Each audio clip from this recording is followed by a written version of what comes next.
अस्सलाम वालेकुम dear students. Special exam के हवाले से एक अपडेट थी तो मैंने कहा आपसे शेयर कर लूं। देखें, वो कहते हैं कि जी पंजाब बोर्ड कमेटी ने ये रिसेंट जो डिसीजन लिया है वो ये कहते हैं कि जो कैंडिडेट्स हैं who were absent in examination तो वो अपीयर हो सकते हैं स्पेशल एग्जाम्स में। जिन who do not accept 33% marks वो हो सकते हैं। लंबी लिस्ट है इसकी, हम वो देखते हैं।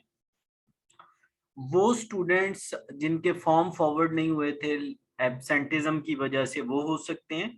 और वो स्टूडेंट्स अपीयर हो सकते हैं जो कि इम्प्रूवमेंट करना चाहते हैं, और वो कैंडिडेट्स अपीयर हो सकते हैं जो एडिशनल सब्जेक्ट देना चाहते हैं, और वो कैंडिडेट्स जिनका लास्ट चांस था वो हो सकते हैं। तो यार ये एक अहम अपडेट थी, आपसे मैंने शेयर कर दी।